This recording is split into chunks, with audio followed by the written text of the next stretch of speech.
ഇന്നത്തെ ക്ലാസ്സിൽ നിങ്ങളുടെ മുമ്പിൽ അവതരിപ്പിക്കാൻ പോകുന്നത് സെറ്റ് ഡിലീറ്റ് എന്ന മെത്തേഡിനെ കുറിച്ചാണ്. സെറ്റ് ഡിലീറ്റ് എന്ന മെത്തേഡ് ഉപയോഗിക്കുന്നത് നമ്മളൊരു സെറ്റിൻ്റെ ഉള്ളിലെ ഏതെങ്കിലും ഒരു ഡാറ്റയോ അല്ലെങ്കിൽ ആ മുഴുവനായിട്ടുള്ള ഡാറ്റയോ നമുക്ക് ഡിലീറ്റ് ചെയ്ത് ഒഴിവാക്കാൻ വേണ്ടിയാണ് സെറ്റ് ഡിലീറ്റ് ഉപയോഗിക്കുന്നത്. ഏതെങ്കിലും ഒരു സ്പെസിഫിക് ആയിട്ടുള്ളൊരു ഡാറ്റ നമുക്ക് ഈ ഡിലീറ്റ് എന്ന ബോക്സിൻ്റെ ഉള്ളിലായിട്ട് ചേർത്ത് കൊടുത്താൽ, അതായത് സെറ്റ് ഒബ്ജക്റ്റ് ഡോട്ട് ഡിലീറ്റ് എന്നിട്ടതിന് ശേഷം ആ ബ്രാക്കറ്റിൻ്റെ ഉള്ളിൽ നമുക്ക് ഏതാണോ ഡിലീറ്റ് ചെയ്യേണ്ടത് ആ ഡാറ്റ നമുക്ക് ചേർത്ത് കൊടുത്താൽ ആ ഡാറ്റ ഡിലീറ്റ് ചെയ്തിട്ടുള്ള ഒരു സെറ്റായിരിക്കും നമുക്ക് പ്രിൻറ്റ് ചെയ്തിട്ടോ അതല്ലെങ്കിൽ അതിനെ തുടർന്ന് വരുന്ന കാര്യങ്ങളോ ചെയ്യാൻ വേണ്ടി ഉപയോഗിക്കുന്നത്. അപ്പോൾ അത് ഉപയോഗിച്ചിട്ട് നമുക്കൊരു എക്സാമ്പിൾ ചെയ്ത് നോക്കാം. ഇതിൽ തന്നെയാണ് നമ്മൾ ചെയ്യുന്നത്.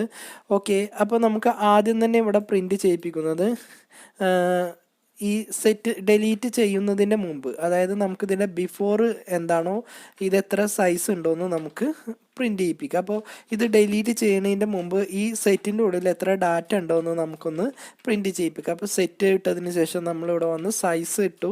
എന്നിട്ട് ഇവിടെ വന്ന് പുതിയ ലൈന് വരാൻ വേണ്ടി നമ്മളിവിടെ വന്ന് BR എന്നും ചേർത്ത് കൊടുത്തു. ഓക്കെ, അപ്പോൾ ഇത് റൺ ചെയ്യിപ്പിക്കുകയാണെങ്കിൽ നമുക്ക് ഇതിൻ്റെ ഉള്ളിൽ മുമ്പ് എത്രയാണോ ഇതിൻ്റെ സൈസ് എന്നുള്ളത് നമുക്കിവിടെ പ്രിന്റ് ചെയ്ത് വരും.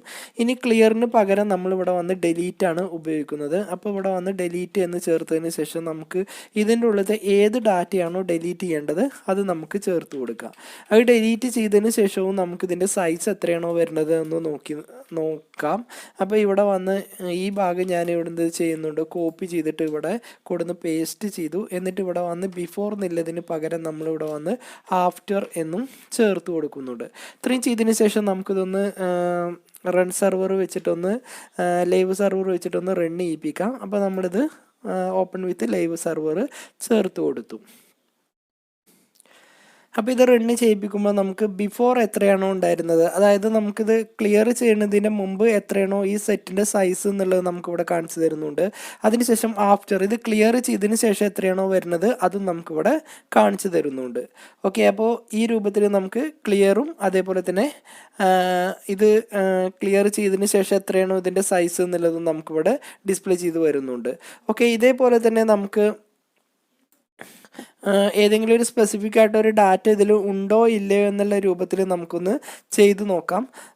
അപ്പോൾ ഇതിൻ്റെ ഉള്ളിൽ തന്നെ ഉണ്ടായിരുന്ന ഡാറ്റ ഞാൻ എന്ത് ചെയ്തു, ഇവിടെ ഇത് ഒഴിവാക്കിയതിന് ശേഷം ഞാനിവിടെ വന്ന് ചെക്ക് എന്ന് ചേർത്ത് കൊടുത്തു. ഓക്കെ, ഇതിൽ ഉണ്ടോ ഏതെങ്കിലും സ്പെസിഫിക് ആയിട്ടുള്ള ഒരു ഡാറ്റ ഇതിൽ ഉണ്ടോ എന്നാണ് നോക്കുന്നത്. അപ്പോൾ ഇവിടെ വന്ന് പ്ലസ് ഇട്ടതിന് ശേഷം നമ്മൾ എന്ത് ചെയ്തു, സെറ്റ് എന്ന് ചേർത്ത് കൊടുത്തു, ഡോട്ട് ഹാസ് എന്ന് ചേർത്ത് കൊടുത്തു. എന്നിട്ട് നമുക്ക് ഇതിൻ്റെ ഉള്ളിൽ ഏതാണോ ആ ഡാറ്റ ഉണ്ടോ എന്നാണ് ചെക്ക് ചെയ്യുന്നത്. നമ്മളിവിടെ CSS എന്ന് ചേർത്തു.